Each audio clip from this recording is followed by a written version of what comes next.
¿Qué tal? Hoy vamos a ver la configuración colector común y vamos a tratar de entender cuáles son sus funciones, sus características principales para diferenciarlas de las demás configuraciones en un análisis comparativo que haremos posteriormente en otro video, ¿sí? Bien, tenemos que comenzar con esto que decíamos antes, ¿sí? Con las características. ¿Por qué? Porque esto nos va a permitir entender para qué sirve, qué funciones puede llegar a cumplir una configuración colector común, cómo identificarlo y a la hora de hacer mediciones o realizar algún análisis, un cálculo, tener algunos datos que nos permiten hacer las cosas un poco más sencillas o entender un poco mejor, ¿sí? Primero, las características que tiene un colector común y que son muy peculiares, muy características, son, por ejemplo, que la salida y la entrada, las señales de salida y de entrada están en fase, ¿sí? No hay ninguna inversión y las ganancias de tensión son unitarias, ¿sí? Es decir, tiene una ganancia de tensión que es aproximadamente 1, es 0,9999, pero generalmente lo vamos a redondear a 1. ¿Por qué? Porque es un dato particular de un colector común. Por otro lado, la ganancia de corriente es bastante grande y una característica particular muy importante es que la resistencia de entrada es muy grande mientras que la resistencia de salida es muy pequeña.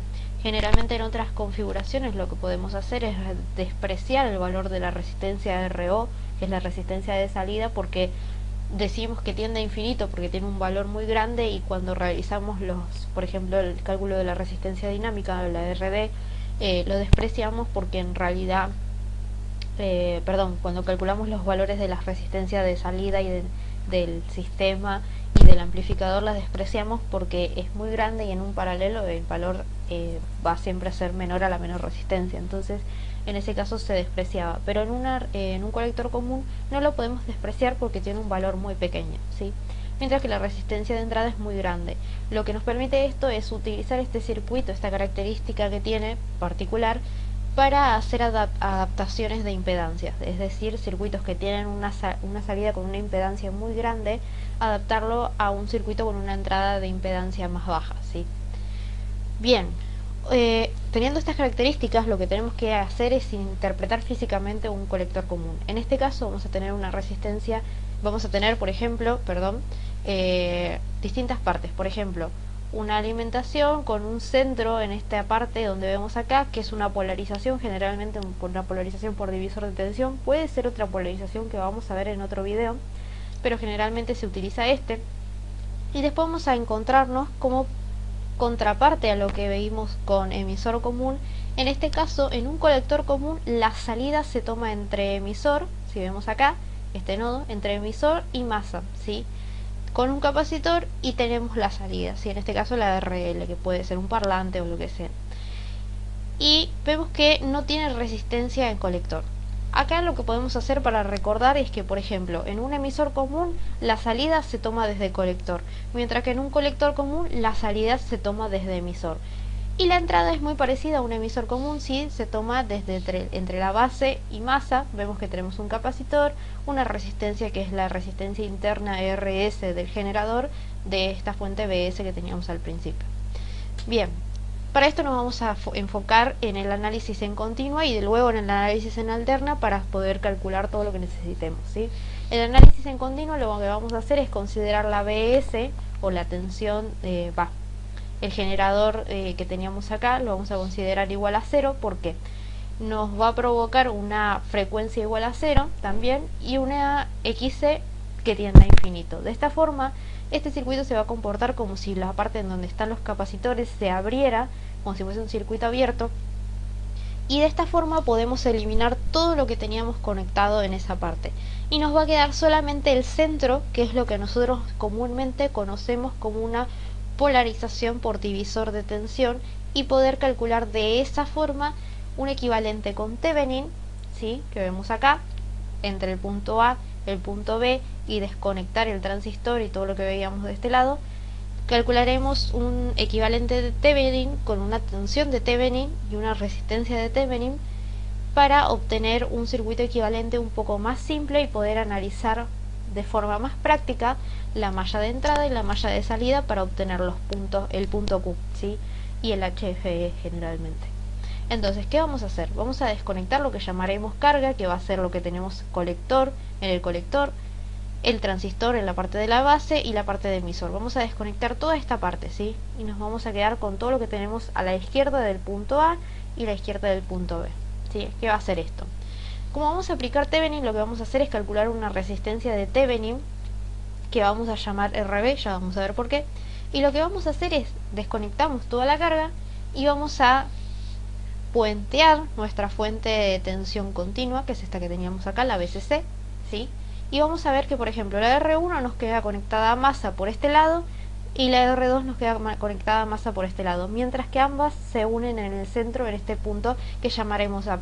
Y si vemos, es lo mismo que tener un circuito en paralelo de estas dos resistencias. Entonces, para calcular la resistencia de Thevenin, RTH, que en este caso llamaremos resistencia de base o RB, por su relación que tiene con la base del transistor, que ya vamos a ver cuál es, la vamos a calcular como un simple paralelo, ¿sí? RB igual a R1 en paralelo con R2. Mientras que la tensión de Thevenin es la que vamos a tomar entre el punto A' que vemos acá y B, que es masa. En este caso analizaríamos toda la malla utilizando Kirchhoff, pero como es un divisor de tensión y nosotros ya conocemos de esta polarización y cómo se trabaja, lo que vamos a decir es que la B de Thevenin, BTH, es la que tendríamos entre el punto A'B, como decíamos acá, entre estos dos puntos, o la caída de tensión en la resistencia 2, y que llamaremos BBB, ¿sí? Tensión BBB, ¿por qué? Por su relación que decíamos antes que tiene con la base, que ya vamos a ver cuál es, ¿sí? ¿Y cómo la calculamos? La calculamos como un divisor de tensión común, ¿sí? La tensión de la fuente que teníamos de acá de alimentación por la resistencia R2, donde tenemos la caída de tensión que queremos obtener, sobre R1 más R2, las dos resistencias que teníamos acá. Bien, de esta forma obtenemos la resistencia de base y la tensión de Thevenin de base, BBB, que nosotros calculábamos recién, y que nos va a permitir que este circuito que nosotros veíamos antes lo podemos transformar en algo un poco más cómodo para trabajar, que es esto que tenemos acá, ¿sí?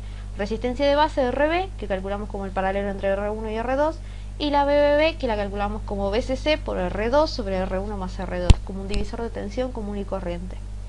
Bien, de esta forma nosotros vemos que tenemos una malla de entrada que está entre base y emisor, y gráficamente la podemos interpretar mucho más fácil. Entonces, ¿qué podemos hacer? Con esto vamos a hacer el análisis de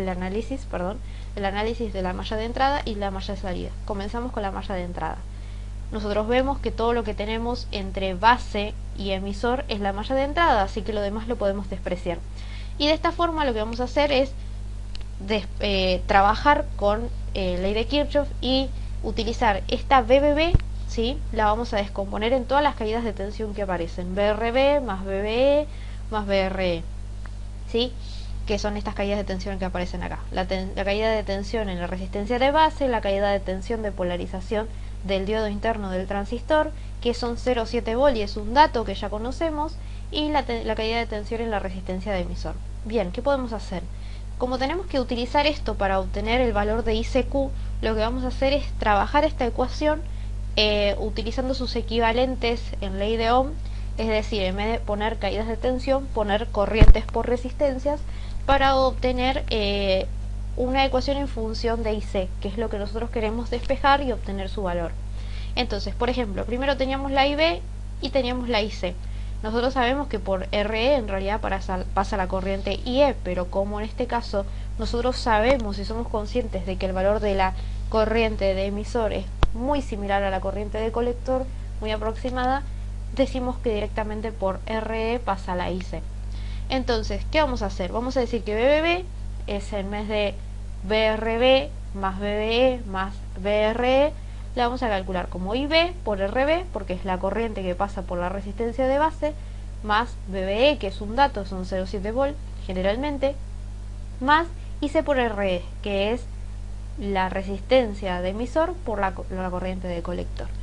Bien, acá si nosotros vemos tenemos la corriente de base, que es una incógnita más, sumada a la incógnita de la corriente de colector, que es la que nosotros queremos encontrar. Entonces, como no nos sirve tener la IB, a menos que sea un dato y de acá poder despejar IC, lo que vamos a hacer es reemplazar esa IB por un dato que nosotros conocemos, que es decir, que IB es igual a IC por HFE. Entonces decimos que BBB es igual a IC por RB sobre HFE más BBE más IC por RE, ¿sí? A lo que no le hicimos nada es a esta parte.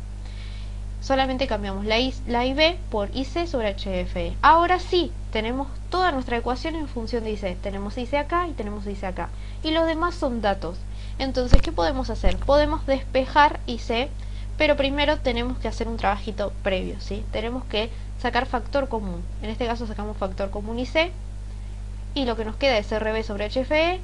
Y de este término nos queda RE sumando a lo que teníamos. Más BBE. Lo vemos acá. Ahora sí podemos despejar. Nos va a quedar la ICQ, que es BBB menos BBE sobre RB sobre HFE más RE. Bien, de esta forma nosotros sacamos el punto, la primera parte de este punto Q, que es la ICQ. Pero ¿qué pasa? Nosotros podríamos llegar a no tener el valor de HFE. Entonces lo que vamos a hacer es considerar que RE es mucho mayor que RB sobre HFE para poder despreciar este pequeño término que vemos acá y calcular una pequeña ICQ preliminar, ¿sí? En donde vamos a decir que IC es igual a BBB menos BBE sobre RE solamente, despreciando esta parte. Entonces, ¿qué vamos a hacer? Con eso que calculamos, lo que vamos a hacer es obtener una pequeña IC preliminar que vamos a usar para ir a la hoja característica del transistor, buscar la curva de este transistor y interceptar los puntos que nosotros tenemos y obtener el HFE característico. Una vez que tenemos el HFE característico, lo que vamos a hacer es lo ponemos acá y calculamos la ICQ como ya sabemos. Bien, una vez que tenemos ese valor de ICQ, lo que nos resta es calcular la BCEQ, que la vamos a obtener del análisis de la malla de salida. Como anteriormente dijimos, en este caso la malla de salida va a ser la BCC, la parte de colector, el punto que nosotros tenemos entre colector y emisor, ¿sí? La resistencia de emisor. Entonces lo demás que no lo utilizamos no lo vamos a tener en cuenta por el momento. Y vamos a volver a hacer un análisis de esta malla que nosotros vemos acá. Y vamos a decir que BCC es igual a la BCE más la BRE, ¿sí? Son las caídas de tensiones que nos aparecen acá. La BCE es la que nosotros tenemos que obtener. Mientras que sabemos que podemos reemplazar la BRE por IC por RE, que es algo que hicimos en el paso previo también. Y de acá podemos despejar la BCEQ igual a BCC menos IC por RE. Bien. Ahí ya tenemos los dos datos muy importantes, la ICQ, la BCEQ. Con esto vamos a ir al datasheet del transistor y vamos a obtener el HFE de alterna, el HFE de continua y algunos otros datos que vamos a ir utilizando a medida que vayan pasando estas clases, ¿sí? Bien, para el análisis de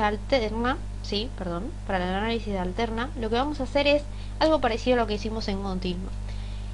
La fuente de tensión continua que teníamos acá, BCC, lo que vamos a hacer es considerarla cero. ¿Qué quiere decir considerarla cero? Es como si la puenteáramos a masa y acá tuviésemos un valor cero de tensión. Entonces, la R1 nos va a quedar conectada por esta parte a masa y colector nos queda conectado por esta parte a masa. Podríamos dividirlo, que ahora vamos a ver, en dos masas diferentes, una para un lado y la otra para el otro, y de esa forma obtener un circuito que ya vamos a ver cómo se reemplaza todo esto por otra cosa equivalente. Y por otro lado vamos a considerar que la XC también es cero. Entonces, ¿qué va a pasar? Va a ser como si tuviésemos los capacitores puenteados. Entonces vamos a tener algo así. ¿Ven? Tenemos los capacitores puenteados en donde la XC tiende a 0, es igual a 0. Entonces acá vemos que se forma como si fuese un cable y acá también, que teníamos otro capacitor. Y esta parte está conectada a masa y esta parte que está también conectada a masa. Entonces si esa parte la partiéramos, nos quedaría algo así. Entonces vemos la R1 que está conectada en paralelo con la R2, forma la RB, mientras que el colector se conecta a masa y nos queda este circuito que tenemos acá. Luego, para un circuito híbrido equivalente, lo que vamos a hacer es reemplazar todo lo que teníamos en el transistor internamente, que es poner una HIE, esta resistencia que tendríamos entre base y emisor, y un generador HFE por IB. ¿Sí? Vamos a verlo acá. Entre base y emisor, ¿sí? Vamos a tener una HIE en donde va a formar una T con este generador HFE por IB. Si nosotros vemos que tenemos base y emisor arriba, mientras que el colector es el común a todo, es decir, es como si fuese el piso que comparte todas las distintas conexiones que nosotros tenemos. Por ejemplo, la RB se conecta a lo que tenemos abajo, que sería colector también. Bien, y vemos que por ejemplo de este lado seguimos teniendo RE en paralelo con RL. Este punto y este punto y este punto son el mismo, por lo tanto lo podemos reordenar un poquito y acomodarlo para que quede más prolijo, pero sigue siendo lo mismo. Tenemos H y E, el generador, que queda en paralelo con RE y en paralelo con RL. Bien, de esta parte que nosotros vemos acá, lo que podemos hacer es calcular las resistencias de entrada y salida. Bien, teníamos este circuito que es el mismo que teníamos antes, solamente que ahora le agregamos las corrientes y las tensiones más importantes. La corriente I, la corriente IB, que es la que tenemos entre base y emisor en esta parte, en esta malla que vemos acá. Tenemos HFE por IB, que es esta que tenemos acá. Y la IO, que es la corriente de salida. Tenemos BO, que es la tensión de salida, que es la misma que tendríamos en este punto y en este punto, porque estamos en paralelo. Y la B1, que es la que tendríamos acá. Bien, y todas las resistencias. Para empezar, vamos a empezar con las resistencias que tenemos en la entrada. La resistencia de entrada, RI, es la que vamos a ver desde el punto, desde base hacia la derecha, ¿sí? Que nosotros la vamos a ver como RI igual a HIE más RD por HFE, ¿sí? Nosotros vemos HIE, ¿sí? Por HFE, acá hay un pequeño trabajo que se hace, pero tendríamos HIE más HFE por RD, ¿sí? Vamos a verlo acá. HIE más RD por HFE más 1. Bien, acá lo que nos dice es que el colector común es el que tiene la resistencia de entrada mayor a todas las demás, y que mientras más grande sea el HFE, más grande va a ser la resistencia de entrada, es decir, va a depender del tipo de transistor que nosotros utilicemos y del HFE característico que tenga, ¿sí? Entonces, la RIA va a ser la que nosotros veamos desde este punto hacia la derecha. Entonces vamos a tener que RIA es RI en paralelo con RB, ¿sí? Si nosotros vemos, es RI, que es la resistencia que nosotros tendríamos desde esta parte, todo hacia la derecha, en paralelo con la RB. Bien, RI igual a RI, RIA igual a RI en paralelo con RB. Y para que RIA sea grande, lo que nosotros vamos a tener que hacer es colocar una resistencia de base que sea grande, porque RI ya tiene un valor bastante grande, ¿sí? Más o menos en mega ohms. Entonces, lo que nosotros tenemos que hacer, si recordamos que en un paralelo el resultado va a ser menor a la menor resistencia que teníamos, todo va a depender de la resistencia de base, ¿sí? Porque si tuviésemos una resistencia de base que tiene un valor chiquito, vamos a tener el valor de RIA va a ser aproximadamente el valor S. Entonces tenemos que poner un valor alto para que se conserve la armonía de tener una resistencia de entrada del amplificador grande. Bien. Después tenemos la RS, que es la resistencia de entrada del sistema, que la vamos a calcular como la RS más la RIA, ¿sí? La RS más la RIA que teníamos antes. Bien, ahí lo vemos, la resistencia de entrada del sistema, RIS. Y después tenemos las resistencias de salida, RO, ROA y ROS. La RO lo que se hace es, se desconecta de RE, se desconecta de RL, se cortocircuita BS, y a todas las resistencias se las divide por el valor de HFE para mantener constante la tensión en cada rama. ¿Qué quiere decir esto? Vamos a ver lo siguiente, ¿sí? Acá se nos dice que se desconectan RE, se desconectan RL, y acá cortocircuitamos la fuente esta. Entonces, ¿qué va a pasar?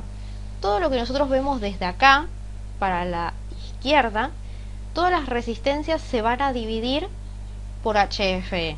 Entonces nos va a quedar HIE dividido HFE más, porque estaríamos acá trabajando en un circuito mixto, ¿sí?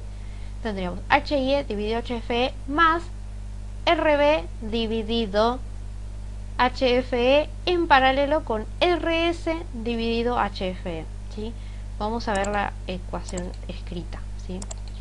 Acá tenemos HIE en paralelo con HFE más RS dividido HFE en paralelo con RB dividido HFE.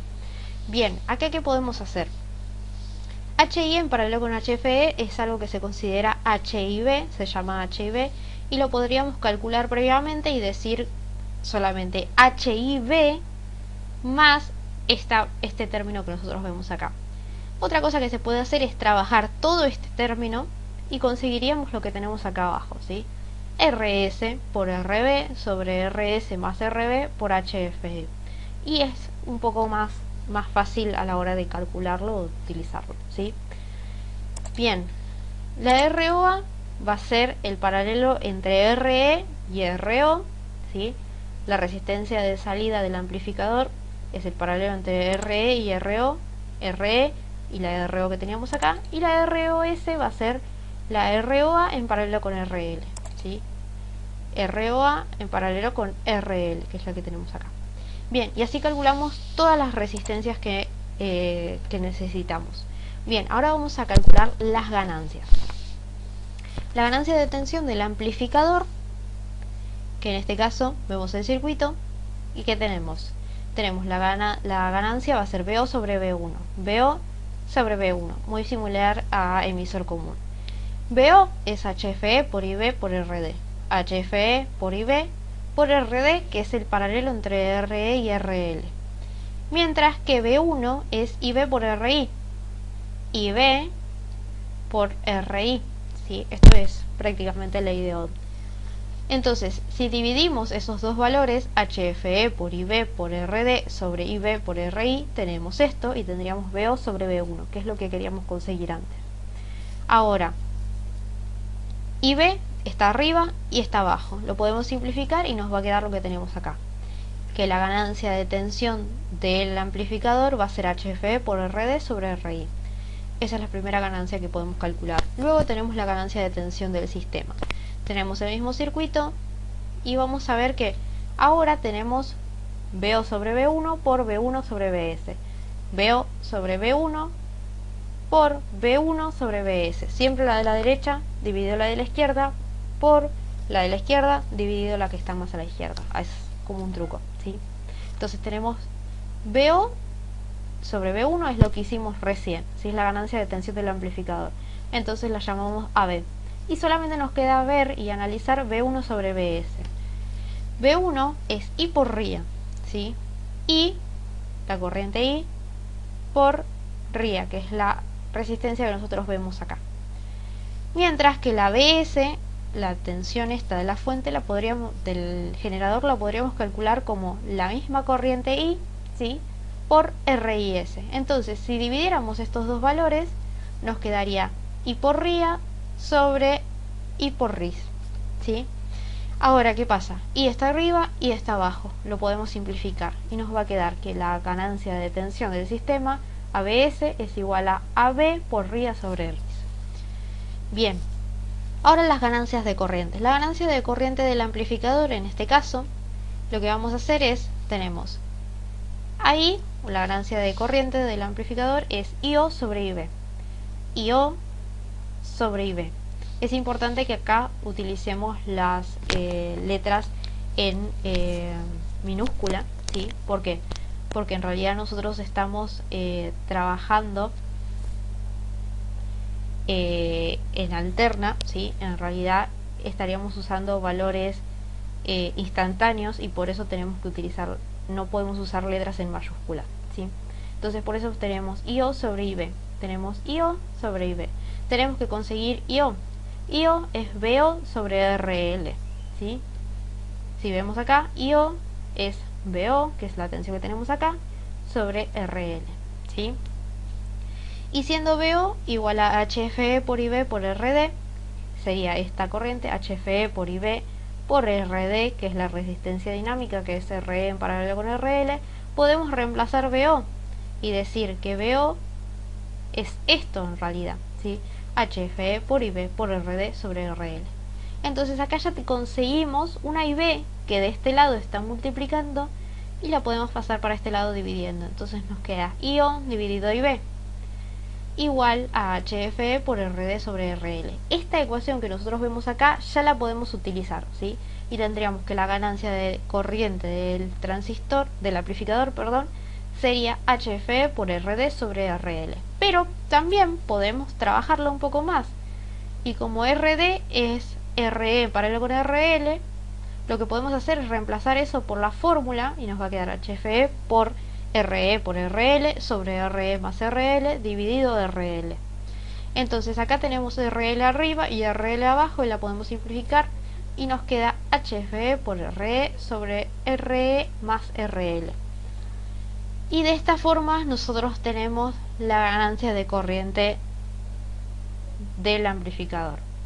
Podríamos usar esta fórmula o esta fórmula, es lo mismo, solamente que está un poco más trabajada la una que la otra, ¿sí? Es opcional. Después la ganancia de corriente del sistema.